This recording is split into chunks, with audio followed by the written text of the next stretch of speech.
Bueno, me alegro de compartir esta noche con ustedes, este tiempo. Me alegro de verlos, a los que estoy viendo, y me imagino las caras del resto.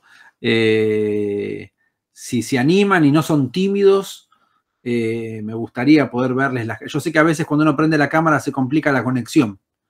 Si ustedes ven que la conexión se pone floja, no importa, apague ahí su cámara, no hay problema, pero por lo menos para ver las caras y saber quiénes están del otro lado, es lindo verlos y, bueno, saber que ahí están. Bueno, mucho gusto. Gracias, Viviana, por la presentación y por la invitación al instituto, ¿sí? Que me dieron la posibilidad y la bendición de compartir con ustedes hoy. Una charla que hemos llamado Cómo leer e interpretar eficazmente la Biblia. Vamos a hacer una presentación. Mi idea es poder compartir algunas ideas y después tener un tiempo para poder conversar, que creo que ahí van a surgir cosas también muy interesantes. Así que me voy a acompañar con una presentación ahí en PowerPoint para ayudarme y para poder ver algunos textos, tal vez, y después dialogar. Por supuesto que si hay alguno tiene alguna pregunta y quiere o algo no se entiende durante la exposición, no hay problema en poder interrumpir, no es una clase, una conferencia en la universidad. Así que la idea es que todos podamos aprender juntos sobre este tema tan importante que es justamente cómo leer la Biblia, cómo aprender a interpretar la Biblia, a leerla. Que creo yo que todos necesitamos hacerlo. Todos los cristianos necesitamos aprender a leer la Biblia, aprender a interpretarla. Y es un desafío grande, porque a veces pensamos que que no presenta dificultad, pero la Biblia es palabra de Dios y también es un texto al mismo tiempo escrito en una cultura muy distinta a la nuestra. Y necesitamos algunas ideas, algunos consejos para poder mejorar en nuestra lectura bíblica, tanto a nivel personal, a nivel devocional, pero también a nivel comunitario, a nivel eclesial, en nuestras congregaciones, en nuestras iglesias, en nuestra predicación. Así que voy a compartir la pantalla, a ver si me sale. Creo que sí. Ya estuvimos practicando el otro día, así que esto debería salir. Ahí ustedes, a ver, voy a poner esto. Ahí ustedes están viendo en la pantalla, ¿no? El flyer de la conferencia. Muy bien. Para poder comprender esta cuestión de cómo interpretar la Biblia y cómo leer la Biblia, les propongo que podamos comenzar leyendo un texto de la carta a los Colosenses, en el capítulo 1, versículo 9 hasta el versículo 11. Dice así el texto, lo tienen ahí en doble columna, el texto en español a la izquierda y el texto griego en su idioma original a la derecha. Dice el texto: por eso desde el día en que lo supimos, no hemos dejado de orar por ustedes.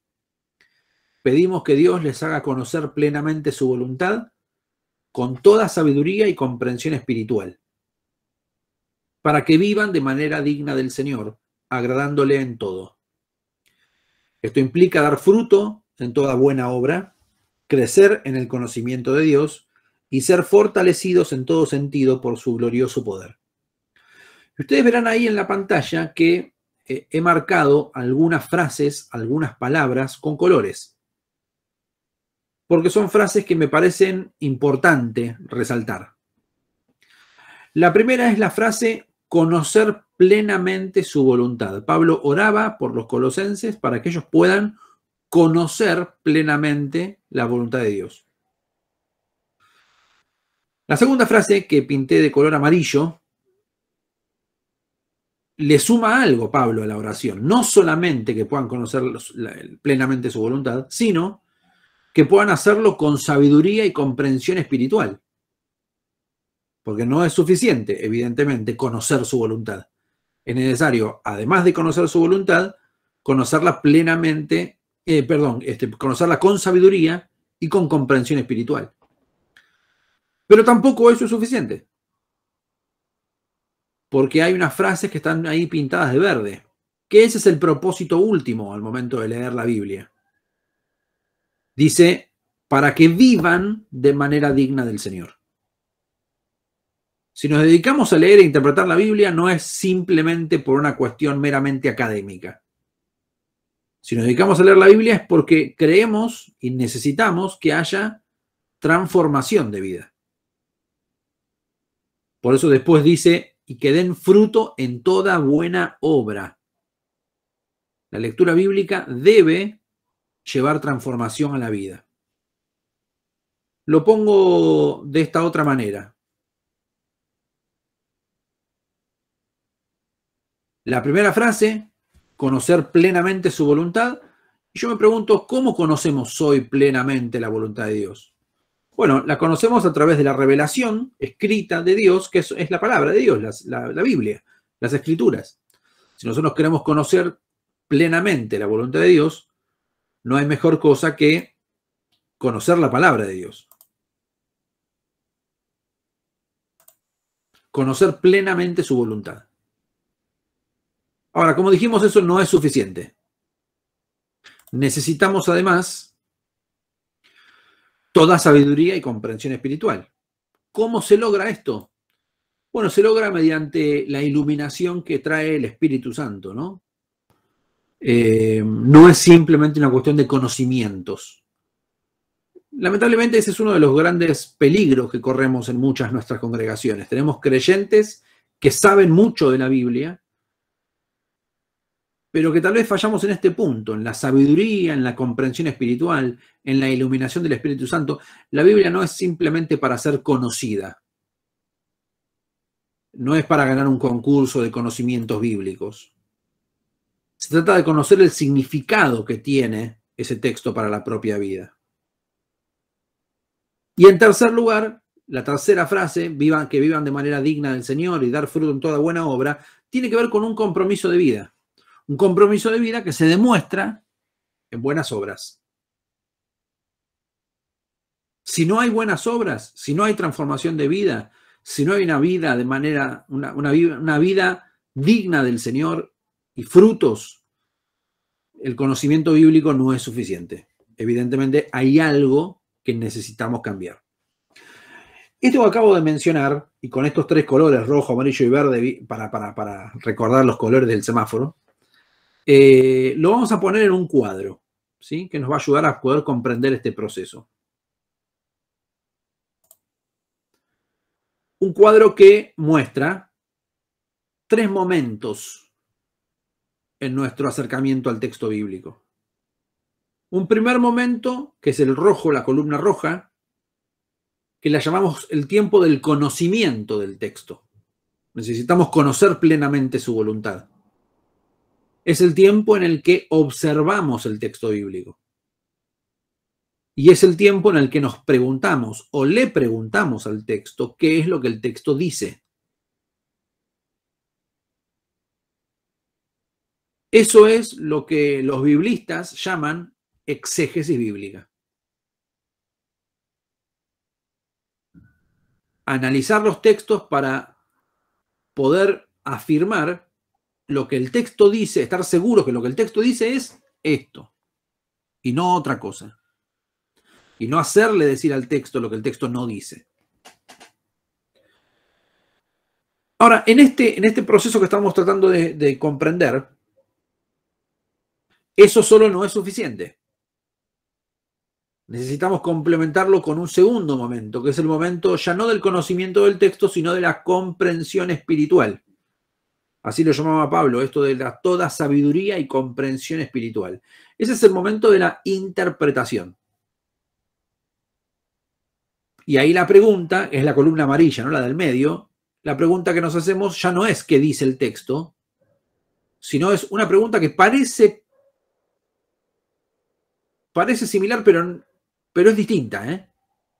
Y es ¿qué significa eso? ¿Qué dice el texto? No es lo mismo que qué significa ese texto, cuál es el sentido de eso que el texto dice. Y eso nos debe llevar al tercer punto, al tercer momento, el de las buenas obras, el de la vida transformada, el de la vida digna del Señor, que es el momento del compromiso de vida, la columna verde, que ya no es el momento de la observación del texto ni de la interpretación, sino es el momento de la aplicación del texto, de la actualización del texto, de que el texto vuelva hasta nosotros. Y ahí la pregunta que nos hacemos es, ¿qué significa para nosotros este texto? Este segundo y tercer paso, la columna amarilla y la columna verde, es lo que los especialistas llaman la hermenéutica, la actualización de los textos para nosotros como lectores. Entonces, conocimiento del texto, comprensión espiritual y compromiso de vida. Son tres momentos distintos. El momento de la observación del texto, el momento de la interpretación del texto y el momento de la aplicación o de la actualización de ese texto. Y que lo podemos guiar con preguntas, que es, ¿qué dice el texto en primer lugar? ¿Qué significa eso? ¿Y qué significa para mí o para nosotros? Muchas veces nosotros nos acercamos al texto bíblico y la única pregunta que nos hacemos es la tercera. Leemos el texto bíblico y nos preguntamos qué significa esto para mí. Y no es que esté mal acercarnos con esa pregunta al texto bíblico, está muy bien, porque en definitiva cuando nos acercamos al texto bíblico lo que queremos es que Dios nos hable. Y Dios habla a través del texto bíblico. Cuando las Sociedades Bíblicas Unidas sacaron la llamada versión popular de la Biblia, le pusieron de título Dios habla hoy. Y nosotros creemos que Dios habla hoy, creemos que el texto es palabra de Dios. Ahora, para poder llegar al tercer momento, que es ¿qué significa ese texto que estoy leyendo para mí? No puedo descartar los otros dos momentos que son muy importantes. Saber qué es lo que el texto dice y qué significa eso. Y recién ahí voy a poder, para no forzar el texto a que diga otra cosa. Vuelvo a la presentación, avanzamos un poco más y vamos a mencionar algunos pasos prácticos, creo que son prácticos, para poder estudiar la Biblia. Y nos vamos a ayudar de algunas imágenes que están tomadas de un libro precioso que se llama La Palabra de Dios para el Pueblo de Dios, escrito por Catalina Padilla. Está publicado por la editorial Kairos y es un muy lindo libro que da algunos pasos prácticos justamente, está tomado de allí y que creo que puede sernos de mucha utilidad. Vamos a mencionar 4 pasos. Nosotros recién vimos 3, pero ahora vamos a agregarle un cuarto, que sería el primero, y es este. Por eso no usé ni el rojo, ni el amarillo, ni el verde. Este momento, este paso, este primer paso, al momento de acercarnos al texto bíblico, es el contexto del lector. Fíjense que ahí, en ese dibujito, hay una persona y hay un círculo alrededor. Es el contexto de esa persona. Bueno, esa persona somos vos y yo. Es imposible pensar que nosotros nos acercamos al texto bíblico objetivamente. Todos nos acercamos al texto bíblico desde nuestra realidad. Nos acercamos al texto bíblico desde nuestra realidad, desde nuestras preguntas, desde nuestra situación social, desde nuestras experiencias. Desde ahí nos acercamos al texto bíblico. Y tenemos que tomar conciencia de nuestro contexto. Este es un punto que lamentablemente muchas veces en los libros de exégesis, de hermenéutica, de interpretación bíblica se deja fuera. Tal vez con la ilusión de pensar que no, nuestro contexto no debe influenciar en la lectura bíblica. Y eso no se puede. Somos humanos, no somos robots. Nos acercamos al texto bíblico desde nuestra subjetividad, desde nuestras preguntas, desde nuestros problemas. Y lo peor que podemos hacer es negar eso, hacer como que eso no existe. Tenemos que tomar conciencia de nuestro contexto. Tenemos que tomar conciencia de cuáles son las necesidades con las que yo llego al texto bíblico. Y cuáles son las preguntas que se hace el hombre y la mujer de hoy antes de llegar al texto bíblico. Por eso, en el dibujito hay una persona y de ese contexto le llegan flechas y de esa persona salen flechas que van hacia el contexto, ¿no? Porque nosotros influenciamos en nuestra realidad y la realidad también influye en nosotros. Entonces, ahí se da una combinación importante que tenemos que tenerla en cuenta antes de empezar a pensar en los pasos del estudio bíblico. Dicho esto, pasamos al segundo momento, al segundo paso, y ahí sí tomamos el texto, el color del cuadro anterior, que es el paso número 2, es el color rojo. Este paso, de este color rojo, es el paso del análisis, el paso de la observación, el paso del conocimiento del texto bíblico. Es estudiar el texto en sus contextos. Ahí tengo que modificar la diapositiva. Tendría que ponerla en plural. Estudiar el texto en sus contextos. Y ahí ustedes tienen un dibujito que también nos sirve para poder explicar este fenómeno. Esa persona que ustedes ven ahí, seguimos siendo vos y yo. Y del otro lado del abismo está la Biblia. Estamos a la derecha nosotros y nuestro mundo, y del otro lado está la Biblia y el mundo de la Biblia. Y ven que en el medio hay como una fosa grande, que es una fosa de distancia. Necesitamos tomar conciencia de esa fosa, de esa distancia. ¿Qué es lo que nos distancia del texto bíblico? Un montón de cosas. Primero, las cuestiones cronológicas, como dice ahí el gráfico. Nos separan 2000 años de historia entre el momento de escritura del Nuevo Testamento y nosotros. Y si hablamos del Antiguo Testamento, podemos hablar hasta de 3000 años de distancia. Estamos hablando de textos muy antiguos. Pero además nos distancian kilómetros. Son textos escritos en lo que se conoce como el Cercano Oriente Antiguo. No son textos escritos en América Latina, en Argentina, en Santa Fe, en Buenos Aires. Son libros escritos en otra cultura. No solamente en otro tiempo, en otra cultura. Con costumbres distintas. Costumbres sociales, históricas, distintas. Así que entre el mundo de la Biblia y nuestro mundo hay una distancia importante. Pero fíjense que además de la fosa, hay un puente.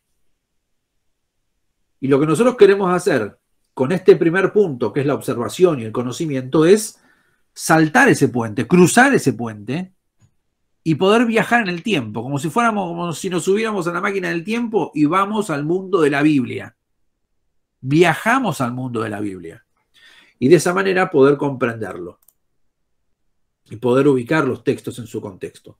Entonces, ahí llegamos en primer lugar al primer contexto, porque yo decía, es el texto en sus contextos. El primero que vamos a mencionar es el contexto histórico, que es el mundo de la Biblia.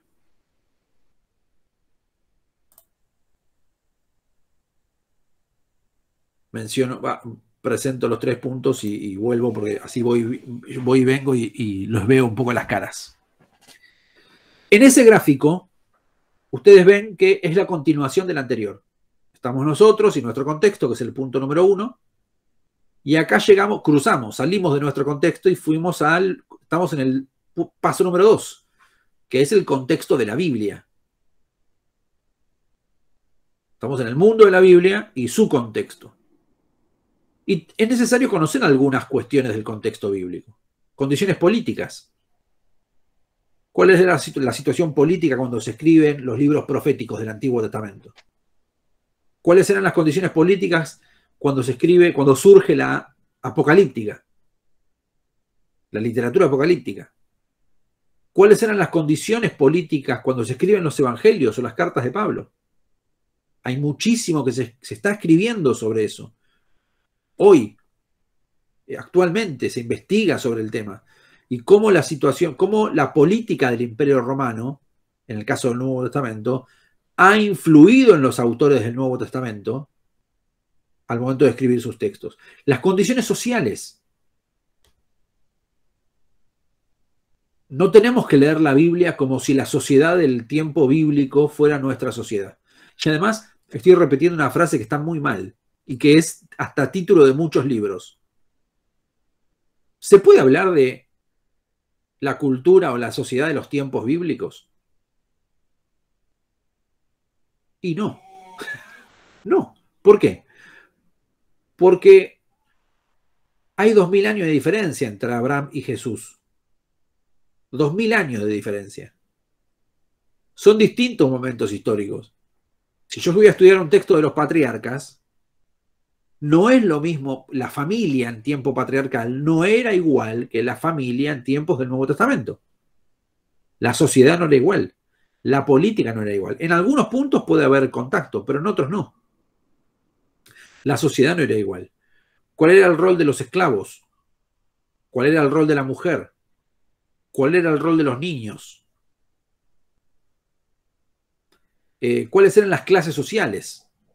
¿Había ricos? ¿Había pobres? ¿A quiénes están dirigidos los textos bíblicos? ¿A qué estratos sociales? Y también las condiciones religiosas. No solamente la religiosidad de Israel, sino la religiosidad del entorno. Porque eso también influía en Israel en su manera de entender a Dios. ¿Cómo influye todo eso en nuestra comprensión del texto? Entonces, tengo que tratar de averiguar lo posible acerca de, por ejemplo, siempre que se pueda, quién es el autor. No es fácil esto, ¿eh? En muchos libros de la Biblia esto no es fácil. Tratar de saber quién es el autor. ¿Quiénes eran sus primeros lectores? Más o menos en qué fecha se habría escrito el libro, en qué época, con qué ocasión, con qué propósito. Todo esto, por ejemplo, en el caso de algunas cartas paulinas, se puede saber con bastante exactitud. Con textos del Antiguo Testamento es más difícil.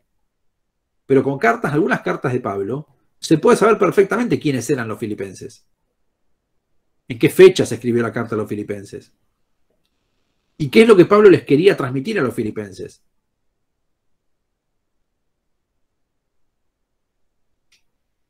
¿Vamos bien hasta acá? ¿Siguen conmigo? ¿No están durmiendo la siesta todavía?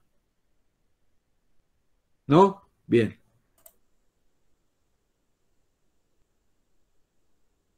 Pero no solamente está el contexto histórico, porque si hablamos de la Biblia en sus contextos, no solamente hablamos del contexto histórico, sino que también hablamos del contexto literario, que también es muy importante. Por ejemplo, ¿el texto que estoy leyendo es un texto del Antiguo o del Nuevo Testamento? Porque no es lo mismo.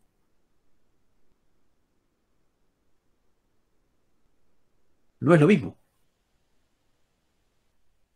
Yo puedo estar leyendo un texto del Antiguo Testamento y me puedo encontrar con algunas imágenes que son muy fuertes. Imágenes de guerra, de violencia. O estoy leyendo un texto del Nuevo Testamento. Desde nuestra fe cristiana, nuestra lectura del Antiguo Testamento debería estar influenciada por el Nuevo Testamento. O sea, el Nuevo Testamento y la persona de Jesús debería ser el lente a través del cual leemos el Antiguo Testamento. Entonces, ese contexto literario influye muchísimo en nuestra lectura bíblica. Segundo lugar, ese contexto también, el contexto literario, me lleva a averiguar o a entender el texto como parte de algo mayor. Ese pasaje que estoy leyendo, o esa oración, es parte de un versículo, que a su vez es parte de un párrafo o de un pasaje, que a su vez es parte de un capítulo y que a su vez es parte de un libro. y que a su vez es parte del Antiguo o del Nuevo Testamento. Entonces tengo que saber ubicar ese contexto literario, porque lo que dice alrededor influye. Un ejemplo muy conocido, un texto muy conocido que a mí me gusta usar de ejemplo, es el famoso texto de Filipenses 4:13. Un texto que hemos sacado de Filipenses y lo hemos puesto en cuadritos, en tarjetitas. Seguramente todos nosotros nos acordamos de ese texto. Todo lo puedo en Cristo que me fortalece. Una frase hermosa, pero que necesito ubicarla en el contexto. El texto no nos enseña que somos todopoderosos. Mucho cuidado, ¿eh? Claro, si lo saco de contexto, sí, puedo entender que sí. Todo lo puedo en Cristo que me fortalece. O sea, en Cristo soy todopoderoso. No, pero eso no es lo que dice. Pablo viene hablando, para entender Filipenses 4:13 hay que leer Filipenses 4:12, 4:11, 4:10 y entender que Pablo está hablando de su situación, una situación límite que está atravesando. Está preso. Y está recibiendo una ofrenda de los filipenses. O sea que evidentemente todo, como lo entendemos nosotros, no lo podía, porque claro, de la cárcel no podía salir. Él cuando dice todo lo puedo en Cristo que me fortalece, él está hablando de que pudo sobrellevar las situaciones más difíciles aferrado a Cristo. Es importante ubicar ese versículo en el párrafo del cual es parte, que es parte de un capítulo, el capítulo 4 de Filipenses, que es parte de la carta a los filipenses. También es importante, como parte de esta cuestión del contexto literario, reconocer qué tipo de literatura tengo delante. No todo en la Biblia es igual, no es lo mismo todo. No es lo mismo leer un texto narrativo de narración histórica del Antiguo Testamento, como Josué o como Jueces, que leer poesía. La Biblia está llena de poesía. Hay poesía de alabanza en el libro de los Salmos, pero incluso dentro del libro de los Salmos, no todos los Salmos son iguales, ¿vieron? Han leído el libro de los Salmos seguramente, ¿no? Es uno de los libros más leídos por los cristianos del Antiguo Testamento. En el libro de los Salmos hay salmos preciosos y hay salmos que nunca leeríamos en un culto. Porque si son todos salmos, son todos palabras de Dios. Bueno, sí, pero hay algunos salmos que el salmista estaba como nervioso, ¿no? Hoy dirían los chicos, se picó con el salmista. Porque pide venganza y se queja con Dios. No son salmos políticamente correctos. Son salmos que nos hacen bien leerlos en privado, cuando a veces no nos animamos a tener relaciones honestas con Dios. Pero la poesía da lugar a eso, a la expresión de las emociones. Y tenemos que entenderlo desde ahí. Los salmos no son un manual de doctrina ascética sin ningún tipo de emoción demostrada. Con todo lo contrario. Hay poesía de lamentos en el Antiguo Testamento. Hay un libro que se llama Lamentaciones. Mientras nosotros le decimos a la gente que no puede sufrir, que tiene que sonreír todo el tiempo porque Dios lo ama, pensando incluso que es un versículo bíblico, esa frase, que la Biblia dice, sonríe, Dios te ama, aunque no lo dice así, la Biblia no dice eso. Al contrario, le diría, tenemos un libro que se llama Lamentaciones. O sea, hay un libro que valida que usted pueda tener una relación honesta con Dios si está angustiado. En la Biblia hay poesía romántica. ¿Sabía usted? Hay poesía romántica. El libro se llama Cantar de los Cantares. Y hay fragmentos. Bueno, si alguno está casado o está casada, léanlo esta noche con su esposo o con su esposa. Pero el libro de Cantar de los Cantares es poesía romántica. De un hombre con su mujer, que se dicen cosas hermosas. No es lo mismo leer poesía que leer una carta. Como no es lo mismo que leer apocalíptica. Vengo de una clase justo antes de esta, de un curso, y me decía un estudiante, me preguntaba, ¿se puede hacer doctrina de tal libro? En realidad, de doctrina se puede hacer de cualquier libro de la Biblia. El tema es saber interpretar la literatura, ¿no? El tema es saber qué tipo de literatura tengo delante. No es lo mismo leer Romanos que leer Apocalipsis. No porque sea uno mejor que otro, o uno más válido que otro para hacer doctrina, sino porque son géneros literarios distintos. Y eso es muy importante tenerlo en cuenta. Y dentro de lo posible va a ser importante leer todo el libro. Capaz si está leyendo el libro de los Salmos, 150 salmos tal vez es muy largo, ¿no? Pero si es una carta, no saques un pasaje de contexto, lee la carta completa. Lee la carta completa. Y si es un evangelio, anímate a leer el evangelio de corrido. Con los evangelios estamos muy acostumbrados a tener lecturas fragmentarias. Hoy leemos un pasaje de Marcos, mañana leemos un pasaje de Mateo, otro día leemos un pasaje de Juan, al otro día leemos un pasaje de Lucas y tenemos una ensalada con los evangelios. No estamos acostumbrados a una lectura seguida, a una lectura corrida de los evangelios, tal como fueron escritos. Fueron escritos para ser leídos de esa manera y no de manera entrecortada y fragmentaria. Así que hablamos del contexto histórico y del contexto literario, como los contextos de la Biblia. Pero ahora ya pasamos del contexto y nos metemos, como ven ustedes ahí, en el texto mismo de la Biblia, en el análisis del pasaje. Y acá algunas ideas a tener en cuenta al momento de querer leer la Biblia de manera práctica. Primero, y escuche, este probablemente sea una de las frases más importantes que voy a decir hoy. Así que, atención, tome nota. Si usted quiere saber lo que la Biblia dice en un texto, léalo muchas veces. Estamos muy mal acostumbrados, y me pongo en primer lugar, a depender de lo que otros dijeron sobre ese texto. Y a veces tenemos que predicar, tenemos que enseñar, y lo primero que empezamos a ver es buscar comentarios, buscar un material que me ayude. Antes de buscar materiales que me ayuden, tengo que leer con atención, aprender a hacer una lectura atenta, lo que se llama una lectura comprensiva del texto. Leerlo despacito, no me corre nadie.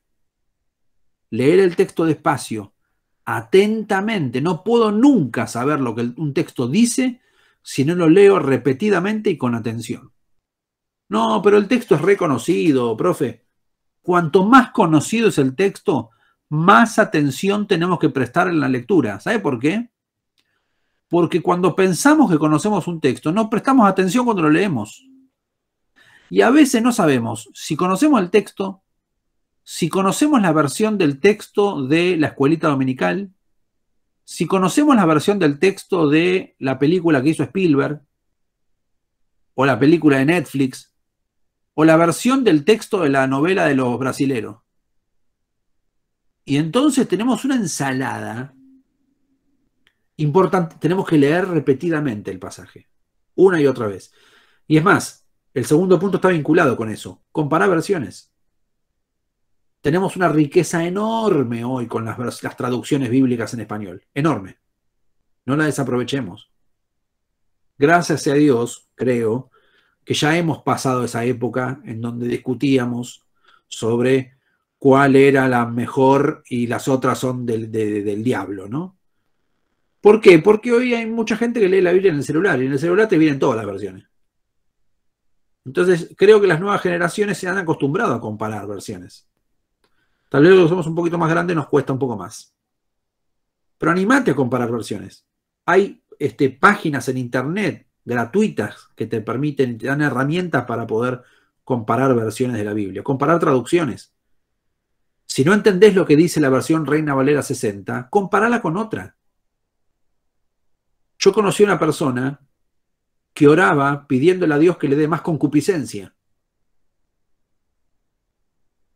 Si usted no entendió lo que acabo de decir, necesita cambiar de versión. Porque la concupiscencia no es buena.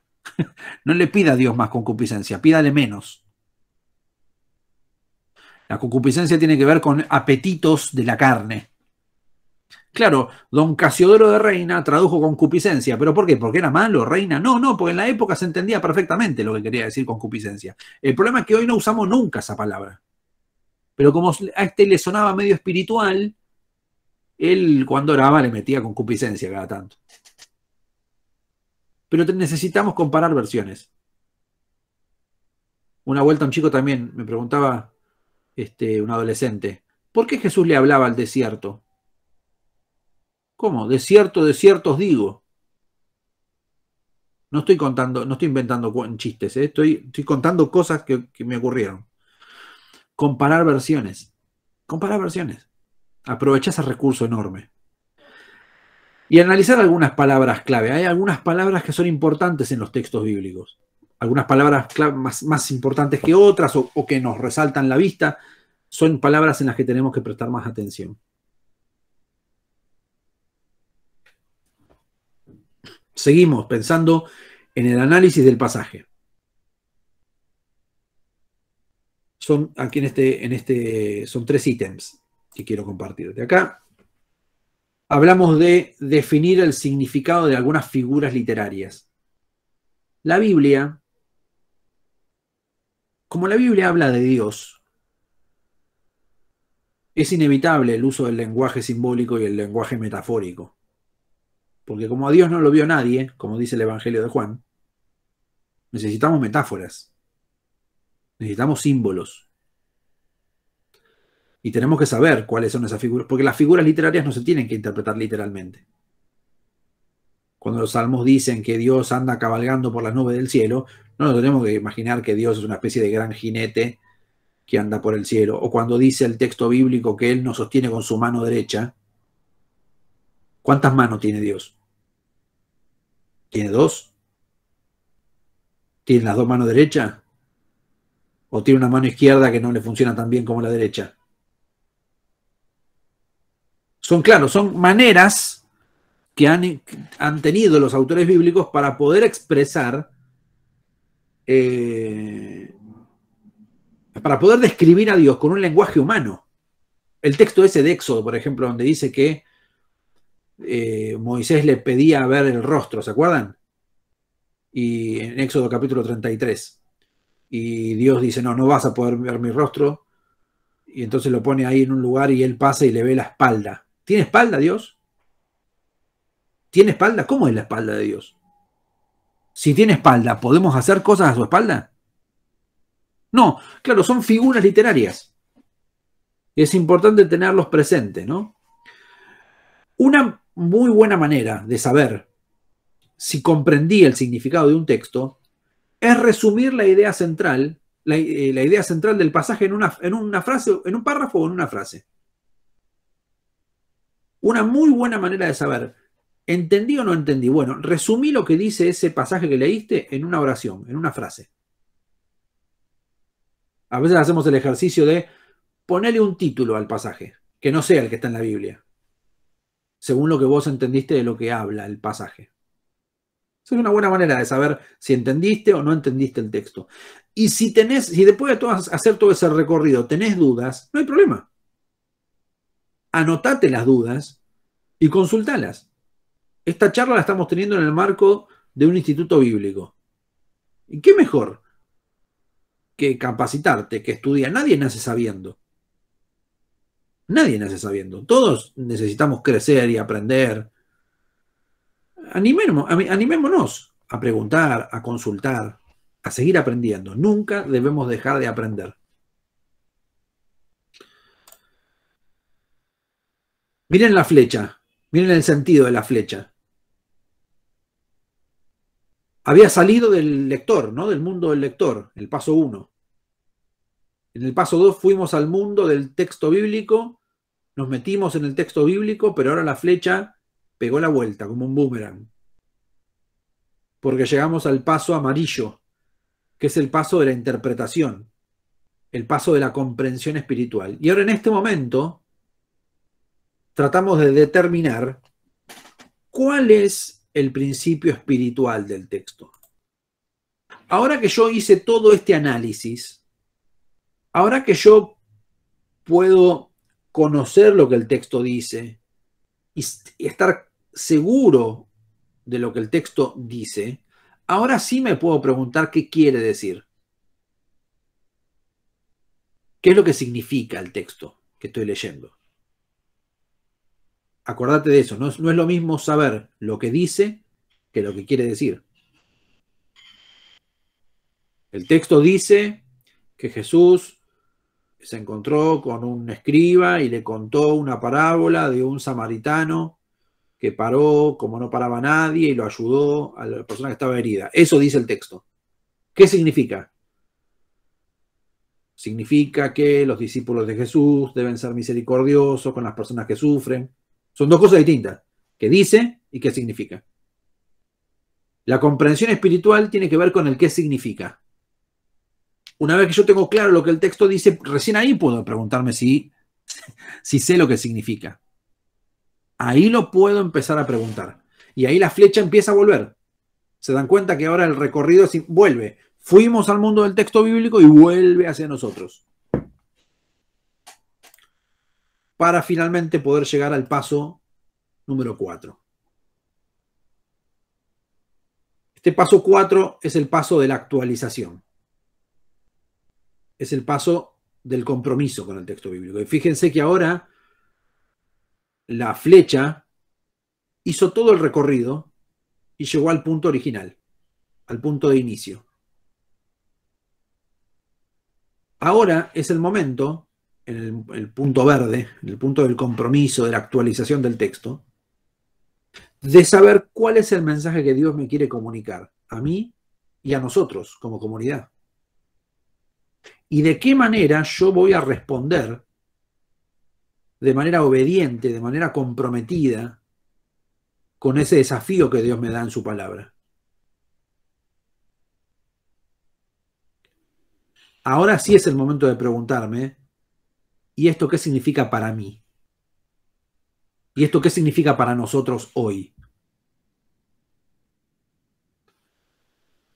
Bueno, algunas ideas para la aplicación. La aplicación puede ser personal, puede ser para la iglesia y puede ser para nuestra sociedad. Voy a leer algunas de esas preguntas que aparecen ahí. A veces estamos muy acostumbrados a leer la Biblia de manera muy personalizada, muy individualista, pero no está mal pensarlo de manera personalizada. Leemos la Biblia para tratar de saber qué es lo que Dios quiere de nosotros. Algunas preguntas que podemos hacernos. ¿En qué formas concretas se aplican estas enseñanzas en mi vida? ¿Qué valores me está enseñando el texto que estoy leyendo que tengo que empezar a incorporar en mi vida? ¿De qué manera el texto me está enseñando que tengo que vivir? ¿Qué cambios me dice el texto que tengo que empezar a hacer en relación con mi familia, en mi trabajo, en mis metas personales, en mi ministerio? Ahí es donde la palabra tiene que empezar a llegar. La palabra debe llevarnos a un compromiso, a una transformación de vida. Si no hay transformación de vida, estamos acumulando conocimiento y nada más. Vamos a ser cristianos con una cabeza enorme, pero sin frutos.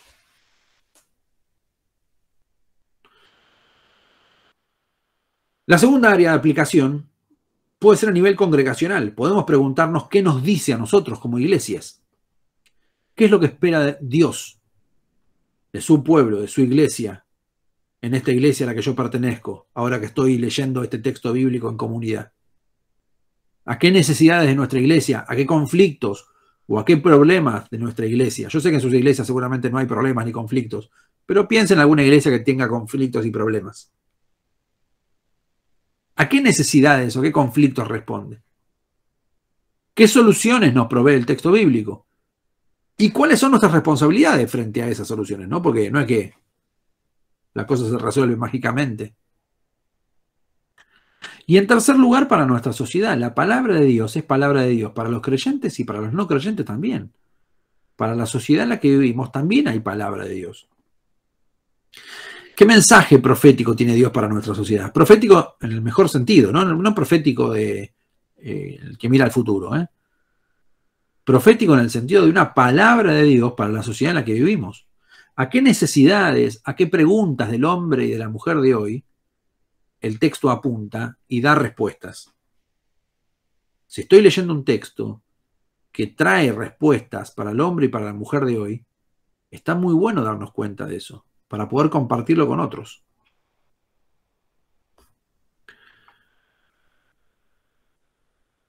El recorrido, salgo de la pantalla compartida, así los puedo ver. El recorrido es un recorrido circular que acabo de presentar, ¿no? Que parte del mundo del lector, parte de nuestro mundo, del conocimiento de nuestro mundo y de nuestras necesidades, que nos lleva a saltar ese abismo, esa distancia enorme que hay entre nuestro mundo y el mundo de la Biblia, tomando conciencia de esa distancia que hay entre nosotros y el mundo de la Biblia, leer ese texto en sus contextos, pero no quedarnos ahí. Una de las grandes tentaciones de muchos cristianos es quedarnos allá, es quedarnos paseando por las calles de Cafarnaúm, por las calles de Galilea o por las calles de Samaria o de Jerusalén, y no volver nunca a nuestra realidad. Que el texto nunca sea interpelante para nosotros. Pero bueno, tenemos que hacer el recorrido inverso y volver, el texto tiene que volver a nosotros, preguntarnos qué quiere decir ese texto y qué nos quiere decir para que esa palabra realmente pueda ser una palabra transformadora. La idea de la charla de hoy era poder pensar cómo leer y cómo interpretar eficazmente la Biblia, y estas son algunas ideas. Por supuesto que podríamos decir mucho más, pero bueno, ya se han aguantado casi 50 minutos de una persona hablando un viernes a la noche, así que tal vez podamos dialogar un poco sobre alguna de las ideas que estuvimos compartiendo. Gracias por la atención. Gracias, Pablo. Algo que le falta al MIT es la posibilidad de aplaudir con los gestos. Así que estemos así, estamos aplaudiéndole, dándole gracias a Dios por tu exposición clarísima. Y no fue para nada larga. Mira, bueno, hay muchas palmadas ahí saludando. Bueno, abrimos un tiempo de preguntas. Nora Samara levantó la mano, pero antes había levantado la mano alguien. No, yo era para saludar. Ah, bueno, no era para saludarlo. Y muchas gracias, muy bueno, muy bueno. Gracias, Nora. Sí, yo creo que había alguien que había levantado la mano antes, ¿o no? Bueno, si sí. No está... ¿Sí? Sí, Levana habla, sí, había levantado antes. Sí. Sí, no, me había quedado en una pregunta anterior y por eso, pero ya la había retomado. La verdad que sí, fue muy clara la reunión y me gustó muchísimo. Bueno. ¿Hay preguntas o fue demasiado claro? Yo te voy a preguntar algo. Bueno, es para algo que a todos nos preguntan y creo que está en la mente, en el imaginario popular. Si el Espíritu Santo es el que nos guía a leer la Escritura, ¿hay necesidad de que la estudiemos en grupo, en una escuela de la Biblia, en un instituto bíblico, en un seminario?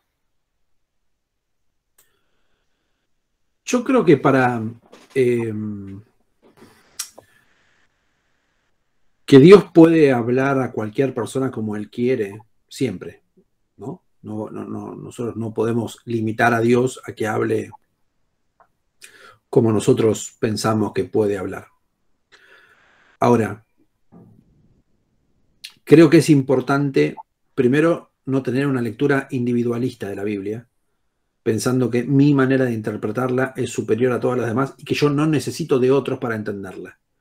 Creo que eso es parte del mundo en el que vivimos, súper individualista, y que lamentablemente muchas veces se ve en las iglesias, ¿no? Tipo, no, yo no necesito de la iglesia, no necesito de otros para entender la Biblia.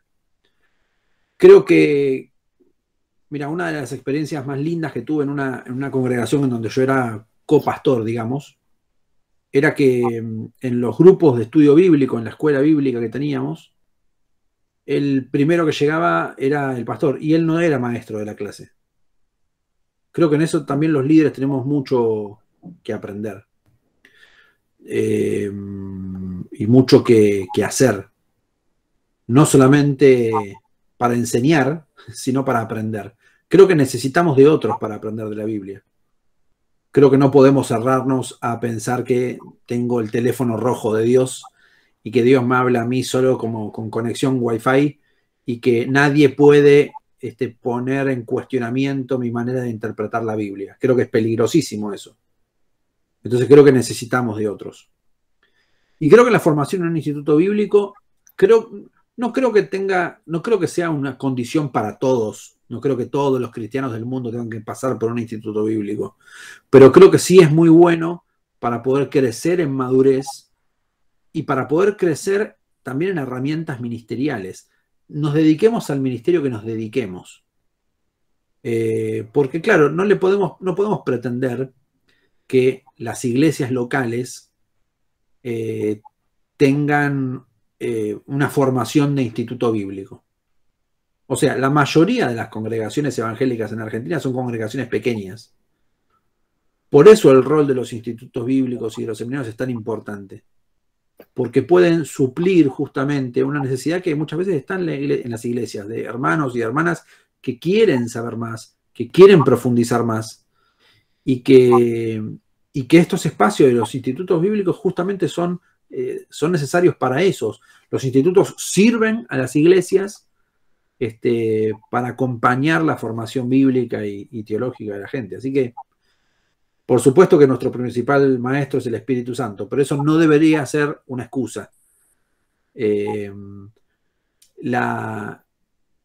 Depender del Espíritu Santo no es lo contrario de estudiar. Terminemos con esa mentira de una vez, pensando que el que estudia mata al espíritu, ¿no? Es una mentira del enemigo esa.